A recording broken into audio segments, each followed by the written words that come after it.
Thank you so much, Krishna, for your kind introduction. And very good evening, my professional colleagues. And today we are going to talk about the SGLT2 inhibitor plus metformin combination. So, with special regards to my favorite molecule, the empagliflozin, and today we are going to talk about the targeting the organ protection and glycemic control with the sodium glucose co-transporter 2 inhibitors plus metformin combination in early type 2 diabetes mellitus and the timely action against the cardiometabolic ticking clock. I am Dr. Sepuri Krishnamohan, endocrinologist. My own center, Sepuri Diabetes and Endocrine Center, Kurnool, Andhra Pradesh. Next slide, please.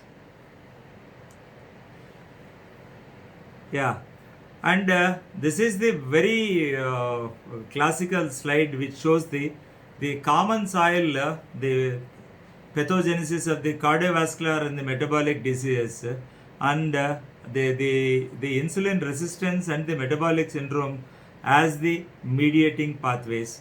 And we look at this slide that starts with the abnormal adiposity, which is the basic culprit in all the diseases like the cardiovascular disease or the diabetes or the metabolic syndrome, whatever it may be. Even this the so-called the liver problems like what we are seeing on day-to-day basis in our OPD, either the non-alcoholic fatty liver disease or the non-alcoholic steatohepatitis, and nowadays the non-alcoholic fatty liver disease NAFLD, they are in a plan to change it to MAFLD, actually not NAFLD. It is going to be the metabolically active liver disease actually, so fatty liver disease. So it starts with the deposition of the extra fat tissue in the body, in the subcutaneous tissue, as well as the visceral and the subcutaneous adiposity is the common soil for both the cardiovascular and the diabetes and the metabolic syndrome, the metabolic diseases. And this is followed by the insulin resistance, wherein the patient in the state of euglycemia with hyperinsulinemia and E-latron that leads to the abnormal adiposity, which again in turn leads to the impaired substrate oxidation and the ectopic fat deposition, especially the ectopic the fat deposition in the form of the fatty liver, in the form of fatty kidney, in the form of fatty pancreas. The endothelial dysfunction starts, which triggers the cardiovascular diseases and the clotting diathesis and the oxidative stress and the inflammatory process. It still goes on like, and finally leads to this particular metabolic syndrome, what we generally see the components, the hyperglycemia and the hypertension and the dyslipidemia, especially the hypertriglyceridemia, and the abdominal adiposity and the increased waist circumference, the abdominal obesity actually, and the insulin resistance and the residual risk factors, which ultimately lead to the type 2 diabetes and its micro and macrovascular complications.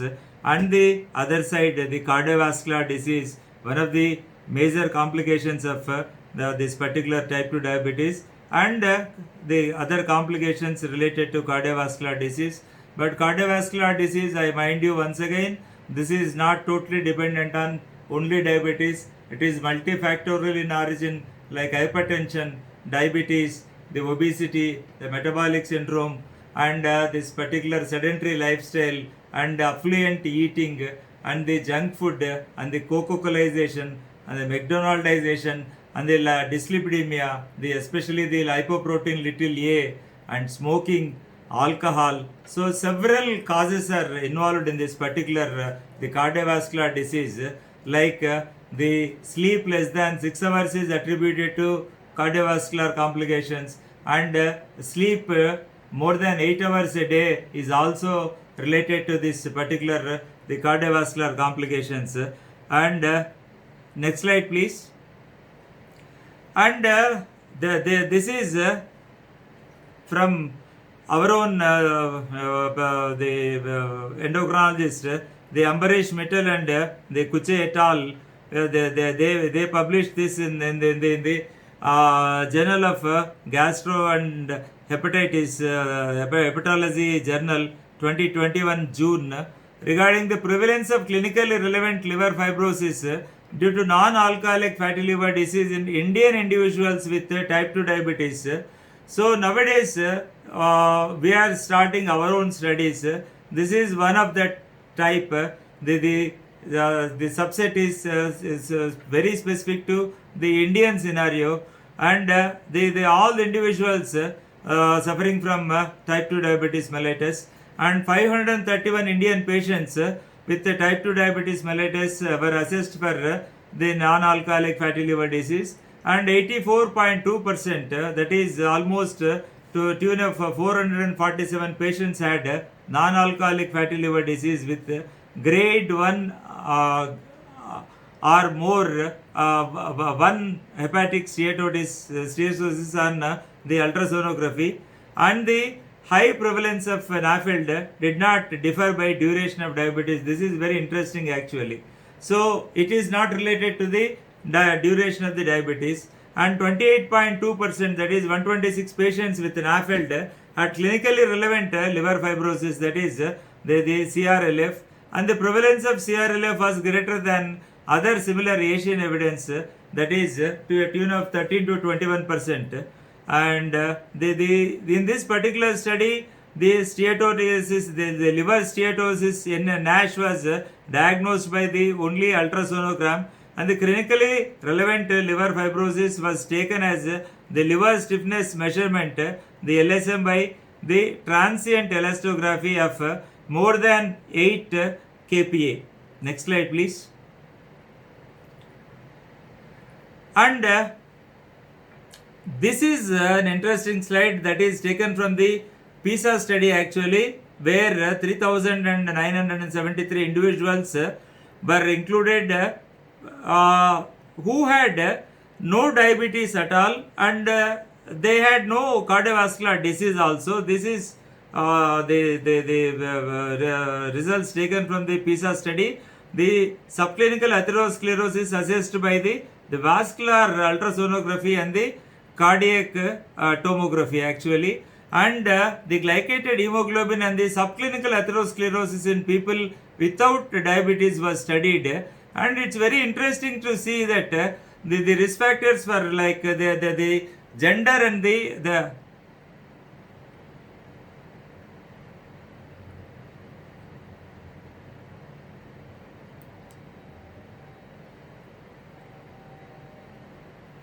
sex and the age were taken.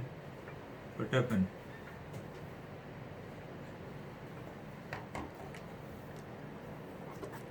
Age and sex,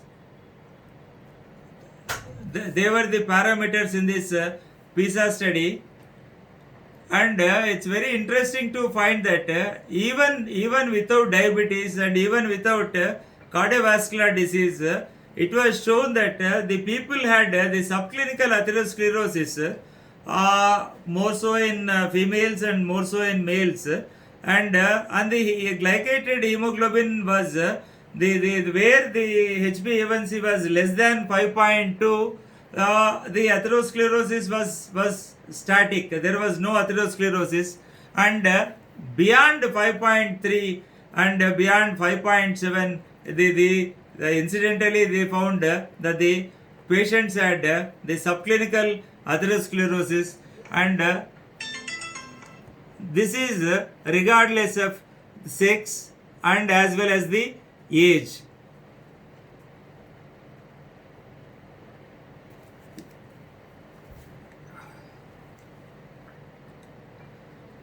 Sorry for the technical glitch, my friends. Am I audible?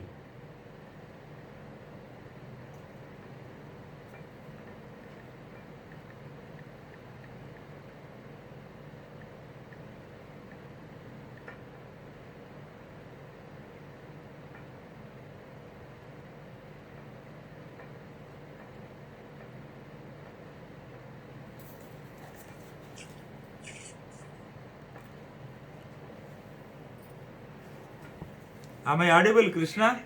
Yes, sir. Yes, sir. Sir. Yeah, Yes, sir. there was a technical glitch. I'm sorry for that.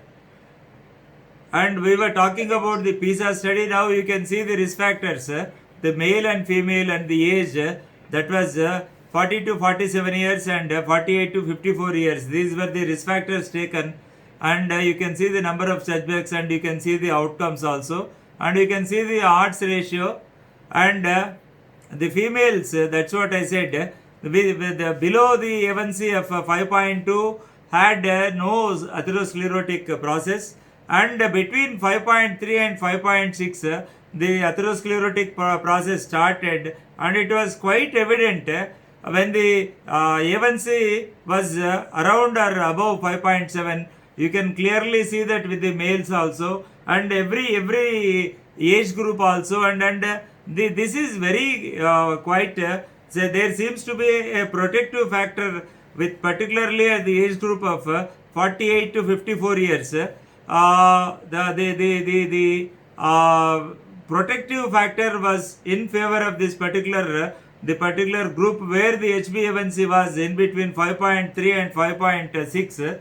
So the essence of this particular the PISA study is even in the absence of diabetes, even in the absence of cardiovascular disease, the subclinical atherosclerotic process very early starts in the people without diabetes, and in diabetes it is quite evident that the atherosclerotic process is very much accelerated with all these the inflammatory markers and all, and that is the culprit why we are more prone to this particular Southeast Asian continent, that is the Indians are more prone for the cardiovascular disease, that is either the heart attacks and the strokes.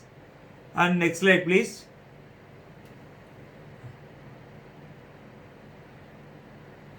And this is the data from the ACE 1950 study, the diagnostic threshold for the pre-diabetes mellitus and the diabetes mellitus and the subclinical cardiac disease in the general population.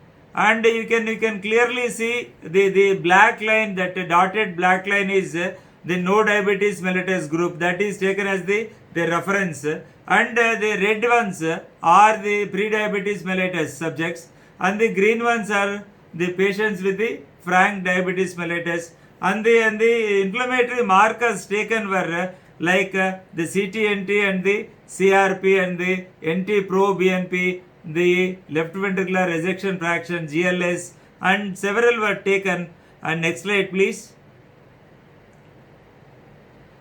And the important slide is taken from this Nurses Health Study. The clock for cardiovascular disease risk factor starts ticking before the onset of clinical diabetes. That's what I mean to say. Even at the stage of pre-diabetes, the patients are at risk of developing the cardiovascular disease. That is quite evident from the Nurses Health Study. So we must be able to pick up the patients at the stage of pre-diabetes rather than the diabetes, because either the impaired fasting glucose or the impaired glucose tolerance put together as a term called the pre-diabetes. The peculiar feature of pre-diabetes is that the cardiovascular events are at par with the patients with over diabetes. So you can never neglect pre-diabetes. You have to screen the patient, you have to counsel the patient about the lifestyle modification and the therapeutic lifestyle changes, and every patient of pre-diabetes should be started metformin low dose, as low as you can start with 250 milligram and escalate it to 500 milligram, and maximum you can go for 1000 milligram or 1500 milligram in pre-diabetes, along with lifestyle modification. That is this essence. And what it says, this particular slide shows, the bar diagram shows the non-diabetic throughout the study, and prior to diagnosis of diabetes and after the diagnosis of diabetes, and the diabetics at baseline. So the inference is there is a 2.8 fold increase in the risk of myocardial infarction or stroke, which is now clubbed as the single term, the cardiovascular disease, before the diagnosis of type 2 diabetes. And this is you can clearly see it is the relative risk is 1%, where the patients were non-diabetic throughout the study, and the relative risk was 2.82 prior to the diagnosis of diabetes. And after the diagnosis of diabetes, the risk went up to 3.71, and the risk went up to 5.02. And in the patients with diabetes at the baseline during the inclusion criteria of this particularly the nurses health study, the risk of myocardial infarction or risk, that is 2.2 million person years of follow-up. In summary, in pre-diabetes stage, risk of myocardial infarction or stroke progresses with time.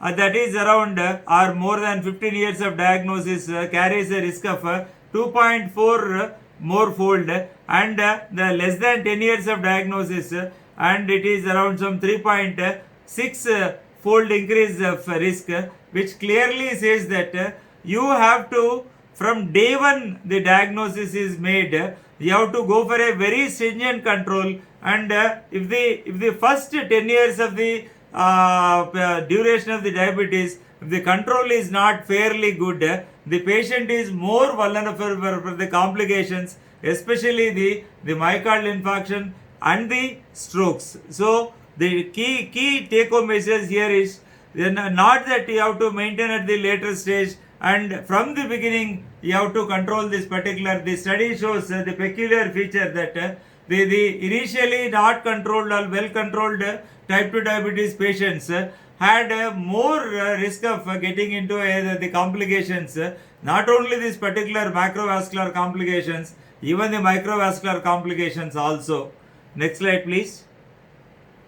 And this slide shows the clinical priorities for new patients with early type 2 diabetes mellitus, the metabolic risk and the cardiovascular risk and the patient outcomes. And the metabolic risk is the HbA1c level and the visceral adiposity and the insulin resistance, and the cardiovascular risk of cardiovascular events and organ protection and premature death, and the patient outcomes, tolerability, safety. We need to look for the safety, tolerability and the quality of the life of the patient, and ease of use and the patient compliance. These are the very important factors with regards to the patient better outcomes. Next slide please.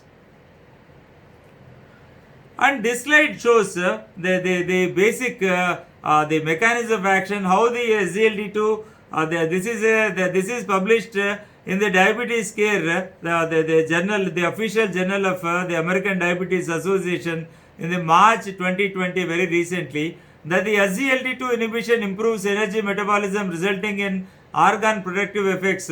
Like you can clearly see that the SGLT2 inhibition, on one hand it activates the AMPK, and on the other hand the activation of SIRT1, which results in again the fasting transcriptional paradigm, which again leads to the ketonemia on the one hand, and on the other hand the activation of the HIF2 alpha, which leads to the erythrocytosis.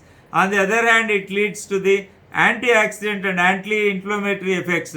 On the other hand, it leads to enhanced autophagic flux, which leads to the amelioration of the cardiomyopathy and the nephropathy. And the enhanced autophagic flux leads to the clearance of the damaged the organelles, which again lead to the antioxidant and the anti-inflammatory effects, which again in turn finally leads to this amelioration of the cardiomyopathy and the nephropathy. Next slide please.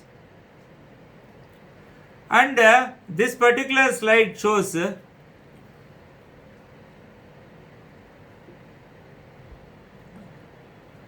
combination of empagliflozin and metformin as initial combination in type 2 diabetes mellitus, which is more effective with regards to the reductions in HbA1c versus metformin alone monotherapy. That is, so the combination therapy is always better. We all know that any combination with metformin per se, let it be DPP4 inhibitors or even the GLP1 the analogs or the SGLT2 inhibitors or the sulfonylurea or whatever it may be, that carries the more reductions in the HbA1c when compared to the monotherapy of metformin.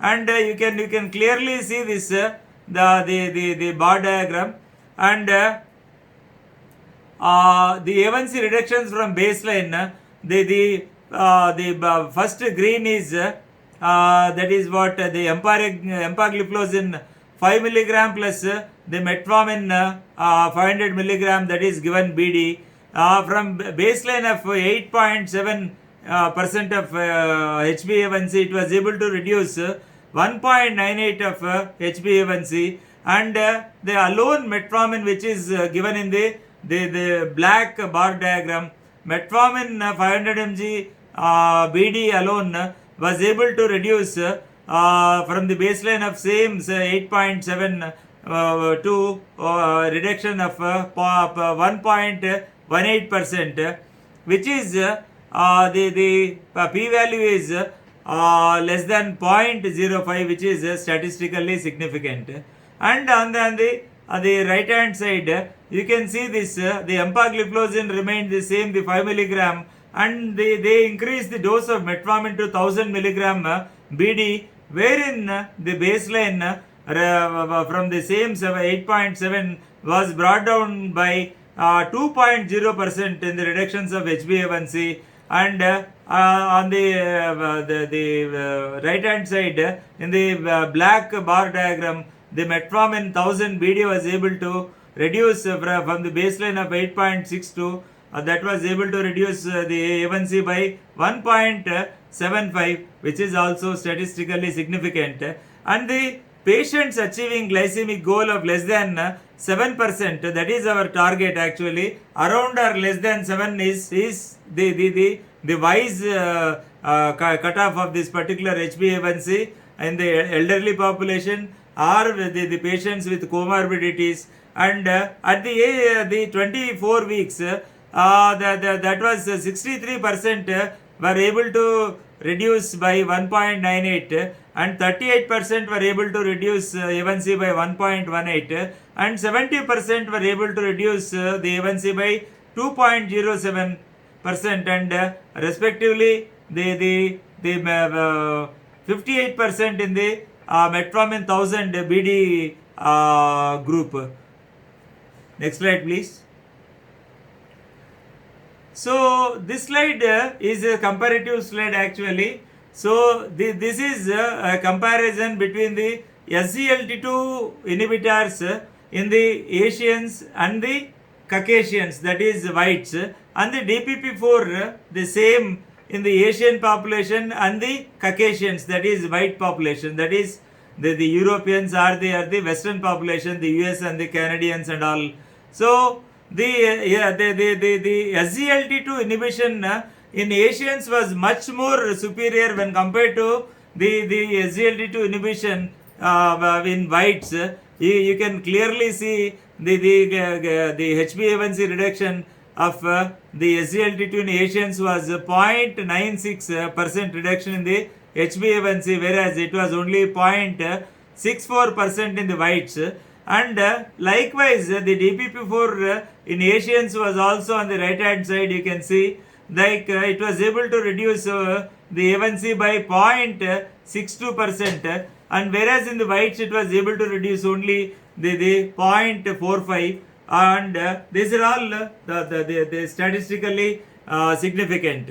So the slide, the take home message is that the SGLT2 inhibition and the DPP4 inhibition is much better in the Asian population, that is especially the Southeast Asian, that is the Indian population, wherein the most of the patients enrolled in the Asians were more than 56% were only Indians. So this says the DPP4 inhibition as well as the SGLT2 inhibition is very effective in Asians and the Indians when compared to the whites, that is the Caucasians. And next slide please. So this is a slide showing the SGLT2 inhibition improves the time in range. This is nowadays the only two novel topics we are talking about are, one is the time in range and the second is the glycemic variability. We need to keep in mind always the time in range, time below the range and time above the range. A time in range is nothing but where the patient, that is with regards to either the diabetes or even the blood pressure, hypertension, whatever it may be, wherein the patient stays in the target group, like the blood glucose, for example, around or more than 70 to less than 180 milligram per deciliter is supposed to be the optimal blood glucose. That is called the time in range. And if it is below the time in range, that is if the patient has got hypoglycemia less than 70 milligram per deciliter of blood glucose, it is called time below the range. And anything above 180 milligram per deciliter is called the time above the range. So you can clearly see the placebo, and the second group is empagliflozin 10 milligram, and it was a small study, but okay. See the number of patients taken were in the placebo group, it was only 21, and empagliflozin 10 milligram, the subjects were only 20, and the empagliflozin 25 milligram. And all of you are aware that empagliflozin is available in only two strengths. One is 10 mg and second is 25 milligram, and the number was 19. In the baseline you take the green is a time in range, and the red is time above the range. And on day 1 and on day 8 you can see the placebo remained almost from 52 to 59. There is no much difference. Whereas this particular empagliflozin group you take from day 1, which was from 52, it was 65.7, it went up to 77 after 1 month, is less than 1 month, that is day 28. And likewise the empagliflozin which was taken the dose of 25 milligram, at the baseline the time in range, the percentage was 55. Later on it went up to the day 1, it is 70.5%, and at the end of 28th day it was around 81.1%, which is a very very significant improvement, that is with the SGLT2 inhibition, which improves the time in range with the 24-hour continuous glucose monitoring with empagliflozin versus placebo in patients with type 2 diabetes mellitus.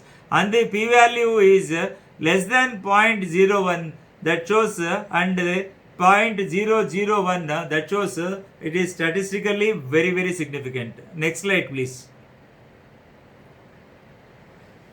And this is a slide showing the comparison between this particular the SGLT2 inhibitor empagliflozin 25 milligram and versus the sulfonylurea, the glimepiride, the 1 milligram to 4 milligram a day. The improvement in patient reported glycemic outcomes with empagliflozin versus glimepiride as add-on to the metformin in type 2 diabetes mellitus.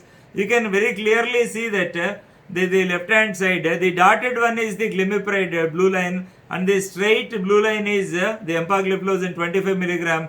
On the left hand side you can see the hyperglycemic score, the perceived hyperglycemic score. You can see the curves getting started, the separating very early from the disease, and the patients who are on this particular the 1 milligram to 4 milligram of glimepiride a day were in the hyperglycemic state when compared to this particular the empagliflozin who at the dose of 25 milligram. And the second on the right hand side, the same thing shows the less incidence of the hypoglycemia, that is the perceived hypoglycemia score.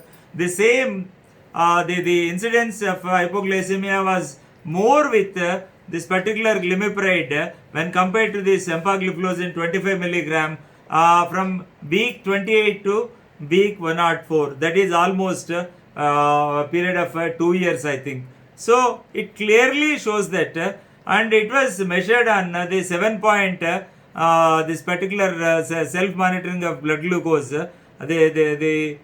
between 0 to 6, and the lower scores indicate the fewer episodes. And you can clearly see that there is the significant hyperglycemia and significant hypoglycemia with the sulfonylurea, this particular glimepiride in the study group when compared to the empagliflozin, which maintained the steady glycemia and very less incidence of hypoglycemias. Next slide, please.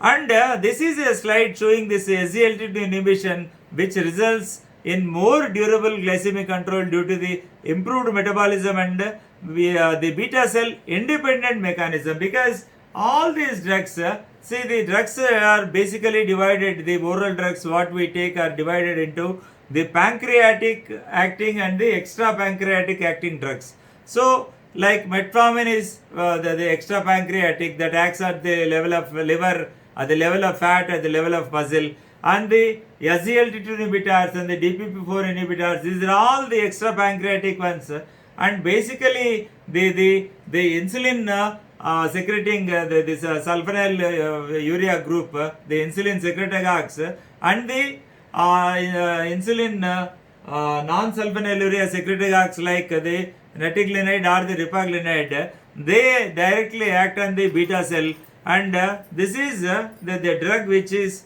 independent of beta cell mechanism.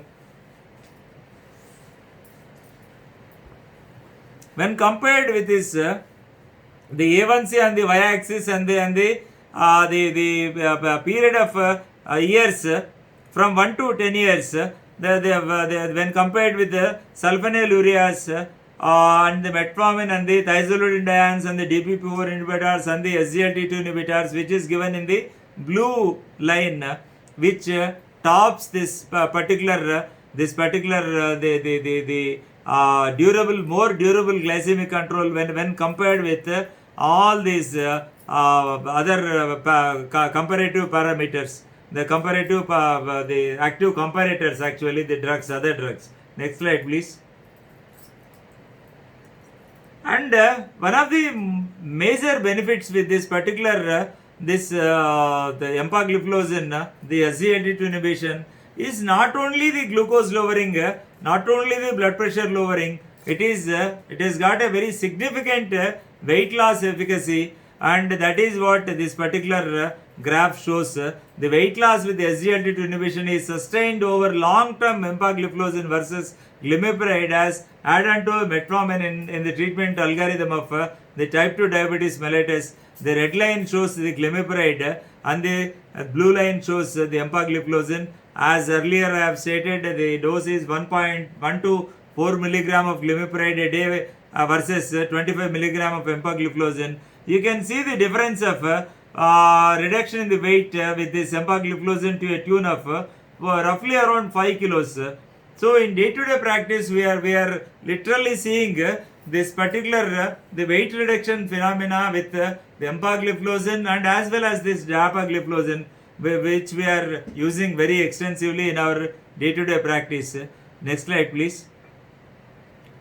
And SGLT2 inhibition significantly reduces the visceral adiposity. This is the biggest point which favors the outcomes in the chronic liver disease in the settings of the NAFLD and the NASH, actually, and the empagliflozin versus glimepiride as add-on to the metformin in the type 2 diabetes mellitus. See, the mechanism of weight reduction because of this particular SGLT2 inhibition is by means of the increased glycosuria and the reduction in the visceral adiposity. These are the two contributing factors wherein which aid in this particular the tune of 3 to 5 kilo weight reduction is seen, and this study at the end of 104 weeks, the total fat mass was decreased by 2.5% with empagliflozin versus glimepiride. The p-value was 0.05, which is statistically significant, and 90% of the weight loss with empagliflozin was due to fat mass loss. This is a point to be well noted actually. And the abdominal visceral adipose tissue that was reduced by 33.7 centimeters square, and the p-value was significant statistically. And the abdominal subcutaneous adipose tissue reductions in the 67 the 0 centimeter square, which is also statistically significant. And there was reduction by 3.9 centimeters of waist circumference with empagliflozin versus the glimepiride, and the p-value also is again statistically significant. And next slide please.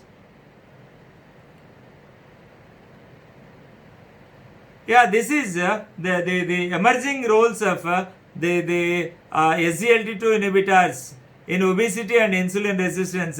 This is dating back to the 2018 reference actually. The focus on the fat borrowing and the macrophage polarization. And you all know that the SGLT2 inhibition takes place at the proximal convoluted tubule, that is PCT, or the renal proximal tubule at the glomerulus apparatus, and that leads to the increased glucosuria. That's what we discussed just now, and that leads to the increased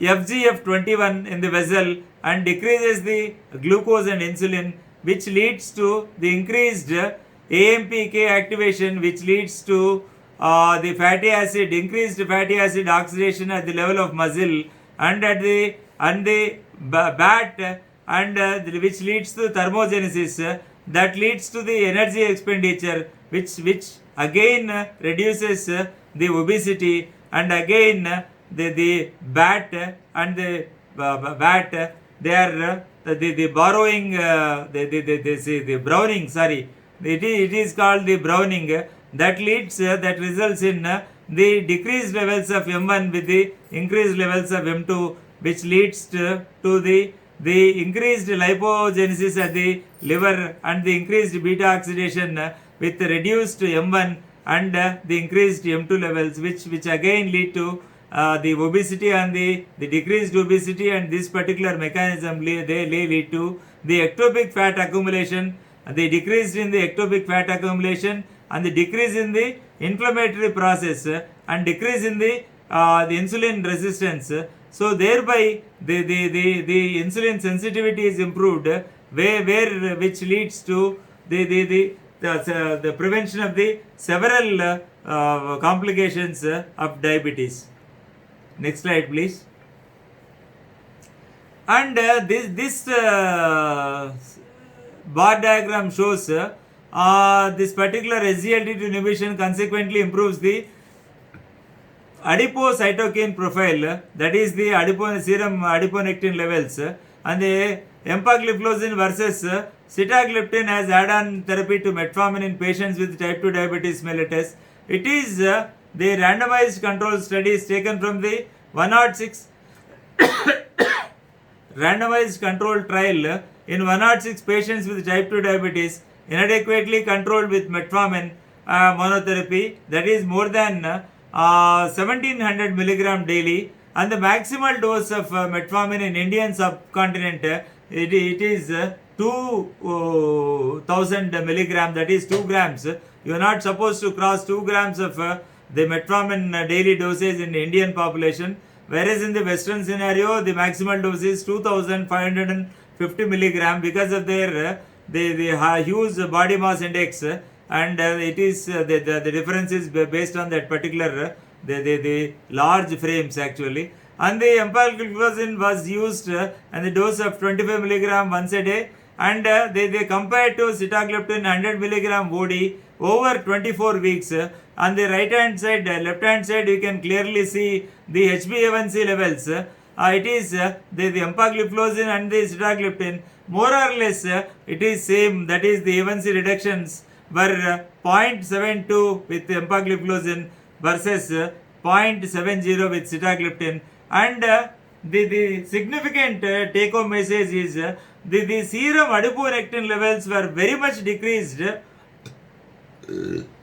from the baseline that is with empagliflozin, that was the serum adiponectin levels were drastically improved with the empagliflozin, that is from the baseline to 3.30. When compared to the sitagliptin, it is 1.30, and the p-value is 0.05, which is statistically significant.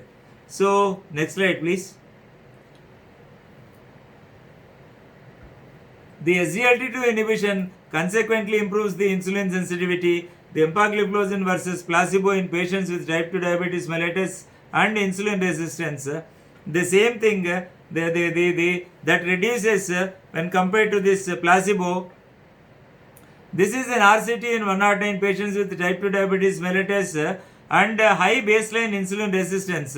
That is, the insulin resistance is always measured by HOMA-IR, actually the homeostatic model assessment of the insulin resistance. And when compared to this empagliflozin and the placebo over 12 weeks, it's a short study of 3 months only, but you can very clearly see that the black is the baseline, and this blue color is bluish green is after 12 weeks. With the empagliflozin, you can clearly see that the HOMA-IR levels have come down when compared to the placebo, where there is no change.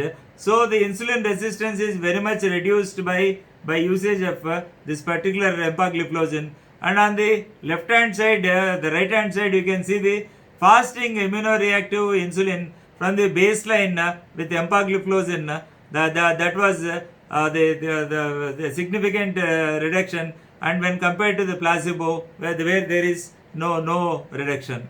Next slide please. And this is about the E-LIFT study, again by our the Indian only, the Kuche and et al., which is published in the June 2018 Diabetes Care. That is, the SGLT2 inhibition significantly reduces the hepatic fat content in patients with type 2 diabetes mellitus and the NAFLD, the non-alcoholic fatty liver disease. And the E-LIFT study is nothing but the effects of empagliflozin and liver fat in patients with type 2 diabetes with NAFLD. And this is a randomized control study in the patients with type 2 diabetes with NAFLD for 20 weeks. And the ultimate the inference was the reductions in the hepatic fat with empagliflozin versus the control group, where the p-value is 0.001. That is statistically very significant with empagliflozin when compared to the controls. Next slide please. So this is again showing the patients with steatosis and fatty liver index, and on the left hand side and the right hand side, patients with advanced fibrosis and FIB4 score actually. So the SGLT2 inhibition and the GLP-1 receptor agonist agents improved biomarkers of the hepatic steatosis and the fibrosis in patients with type 2 diabetes and the non-alcoholic fatty liver disease.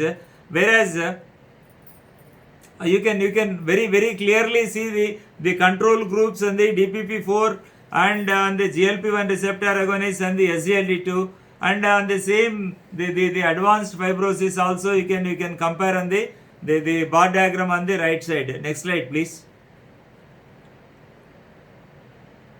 So again, SGLT2 may lower mortality in patients with cirrhosis and type 2 diabetes. This is a study versus the empagliflozin versus the DPP4 inhibitor as add-on therapy to metformin. This is the real world evidence from the Veteran Affairs study. The x-axis shows the bar diagrams. The green one with the SGLT2 inhibitors and the black is DPP4 inhibitors.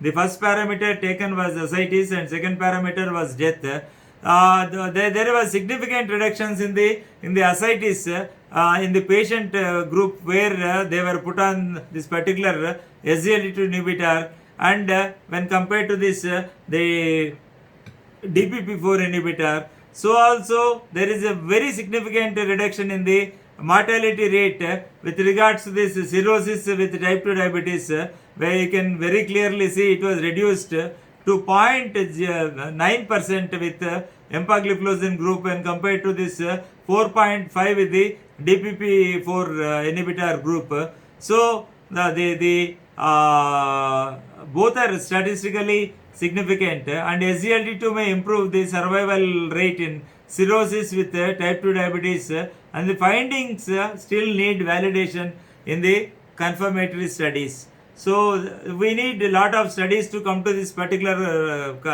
the statement saying that the real world evidence from the Veteran Affairs is a preliminary outcome. We need multiple randomized control trials on this particular the type 2 diabetes and the usage of SGLT2 in patients with cirrhosis and even the ascites also.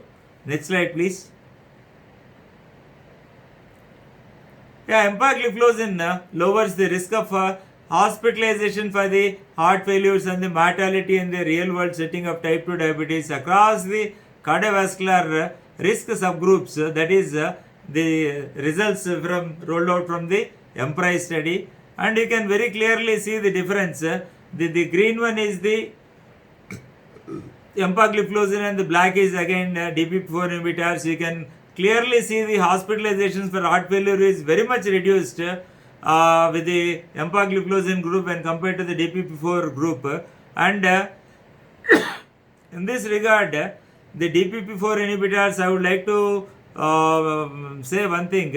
Try to avoid as far as this particular heart failure is concerned in diabetes, you try to avoid the DPP4 inhibitors like saxagliptin and alogliptin, because saxagliptin is proven to be like a little bit pro heart failure, and the inconsistent results with alogliptin. So try to avoid these two, the alogliptin, saxagliptin and the alogliptin in type 2 diabetes mellitus with existing comorbidity like heart failure. You have to go for empagliflozin or dapagliflozin without any doubt.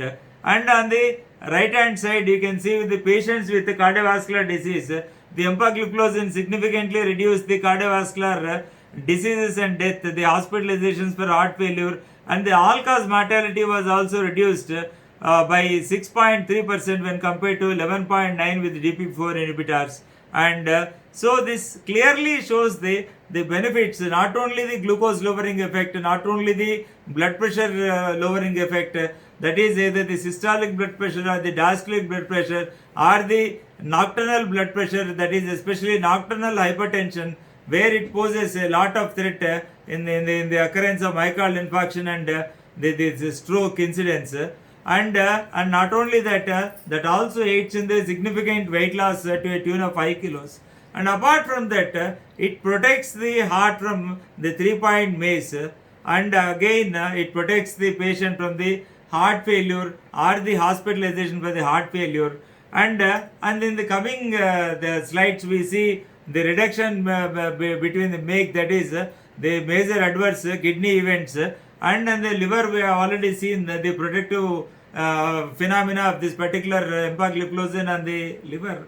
So it has got multiple benefits, which makes this particular this SGLT2 group of drug empagliflozin a pleiotropic drug, that is emerged as a the glucose lowering agent for all the clinicians and the physicians treating the particular diabetes, especially the only type 2 diabetes, not type 1 please, and the endocrinologists. And later on it evolved as a cardiologist product because of the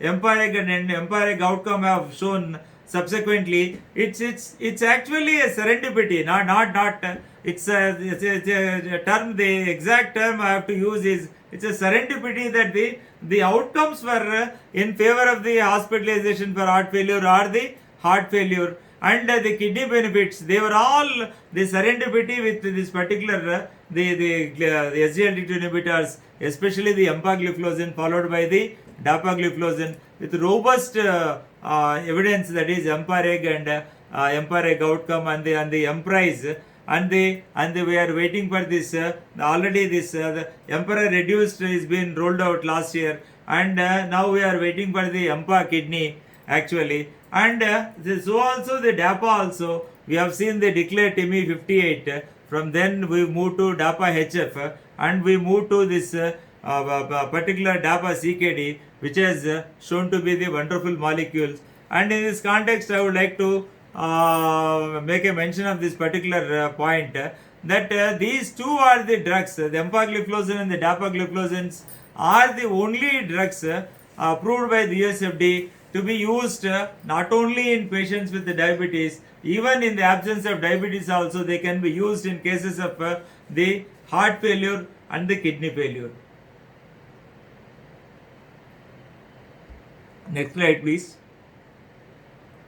And again, SGLT2 inhibitor improves the kidney outcomes across the EGFR categories. The empagliflozin versus non-SGLT2 in patients with type 2 diabetes. This is also taken from the real world evidence from the Veteran Affairs study. You can clearly see the kidney outcomes by baseline kidney function. We always don't go by the creatinine, which is a decisive parameter. You all the time make a habit to calculate the estimated glomerular filtration rate, and overall the EGFR is increased with this particular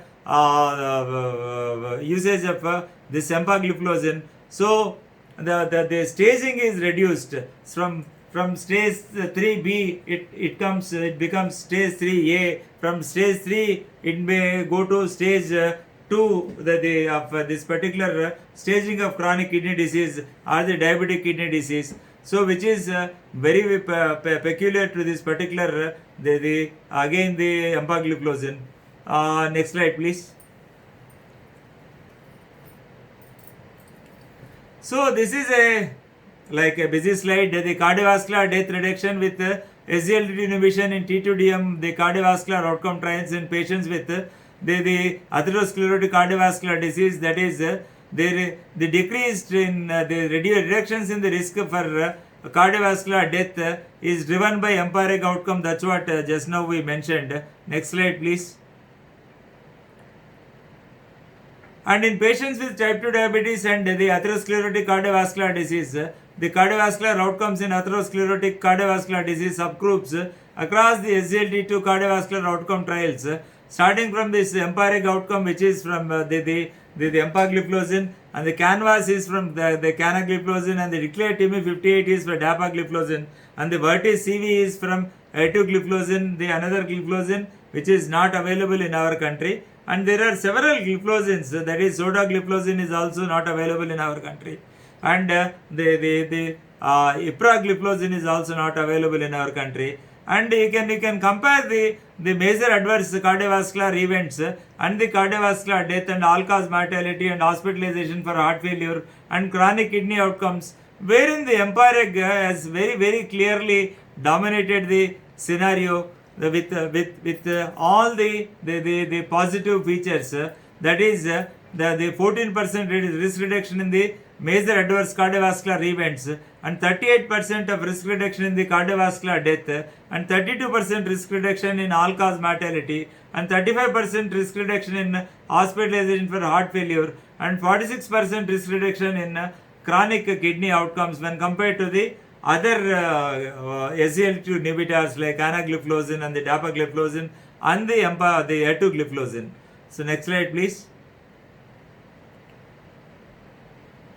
And this is the very important slide where the European Society of Cardiology has given the guidelines. The European Society of Cardiology ad hoc task force on sodium glucose co-transporters inhibitors, the position statements. The type 2 diabetes, the first one is the heart failure and type 2 diabetes with high cardiovascular risk and the chronic kidney disease. And what it says is in individuals with type 2 diabetes at very high cardiovascular risk, the risk of major atherosclerotic cardiovascular events is reduced by empagliflozin and canagliflozin, and the risk of cardiovascular death and all-cause mortality is reduced only by empagliflozin, and risk of cardiovascular death and hospitalization for heart failure is reduced by empagliflozin, canagliflozin or dapagliflozin. and the risk of hospitalization for heart failure is reduced by empagliflozin, canagliflozin and dapagliflozin and even the etugliflozin also.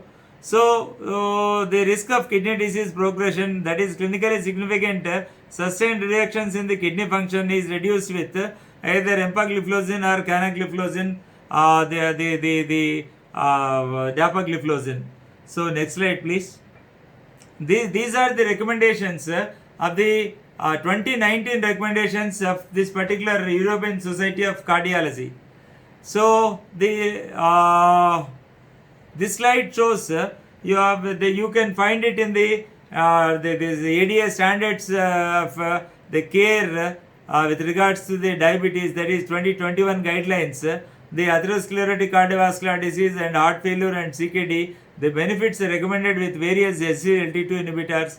You find this in any of this particular the 2021 January diabetes care is only the recommendations of the ADA, wherein you can see the comparative medicines are the metformin and the SGLT2 inhibitors and the GLP-1 receptor agonists, and the basic the essence of this, that's what I would like to say. The first governing body, the international body that suggested that either the GLP-1 receptor agonists or the SGLT2 inhibitors must be initiated even without metformin. That was the rolled out. This statement was rolled out from 2019 recommendations of the European Society of Cardiology first, and later on it was a joint consensus statement by European Society of Cardiology and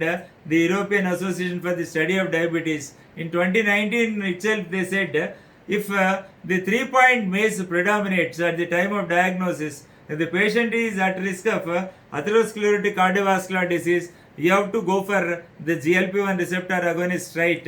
And if the heart failure the predominates, you have to start the SGLT2 inhibitors, or if required the initial period without metformin, a combination of GLP-1 receptor agonists and the SGLT2 inhibitors must be instituted. That is the recommendation first rolled out. Later on 2020 ADA and 2021 ADA and AASD guidelines, even the AS guidelines, American College of Endocrinology, even the AAS, that is the American Association of the Clinical Endocrinologists, they also have given the guidelines, but they said these drugs can be added only after metformin. So metformin is the drug to start with in all patients suffering from type 2 diabetes, unless otherwise it is contraindicated. So if it is not contraindicated, the first drug to start in type 2 diabetes is metformin.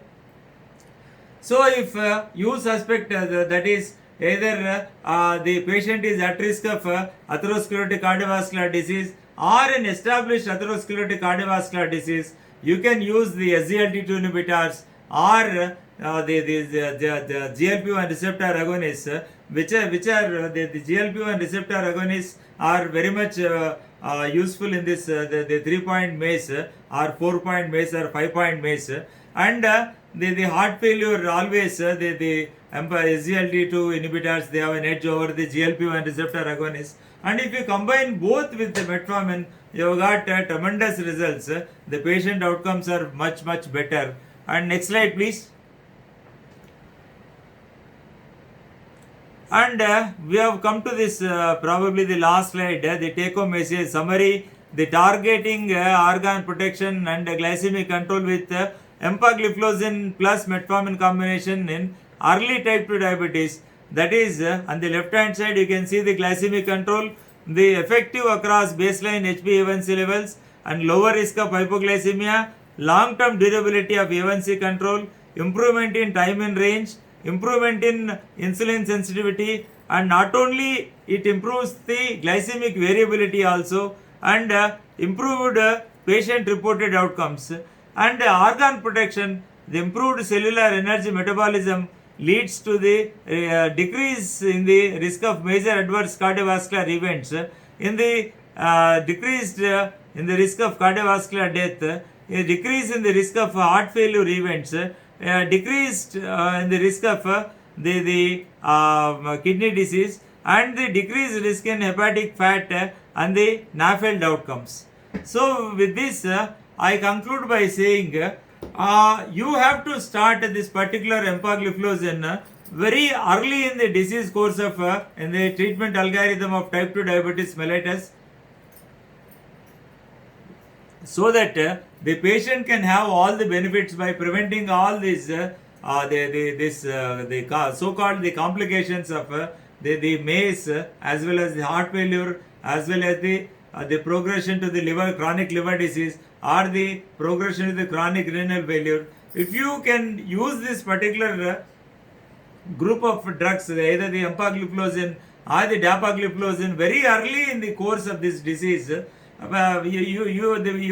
patients will be safe. And if you don't start them early in the disease course, so there is cutoff for EGFR, and this particular, as of now, these drugs we're not supposed to, as per the US FDA guidelines, we're not supposed to start these drugs if the EGFR is below 30 ml per minute per 1.73 meters square of this body surface area. So you may not be able to start these wonderful drugs, the wonderful pleiotropic, the efficacy of this particular empagliflozin.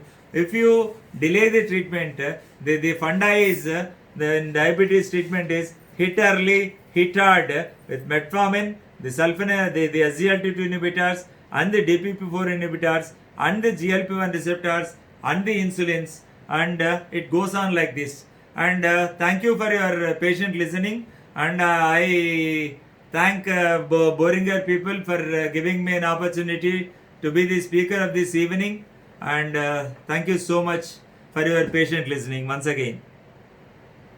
Thank you, sir. Thank you very much for your wonderful session. As of now, we don't have any queries in chat box, sir. Okay. Wait few seconds. Yeah. Wait few seconds. Okay. If there are any questions, I'll let you know, sir. Yeah, no problem.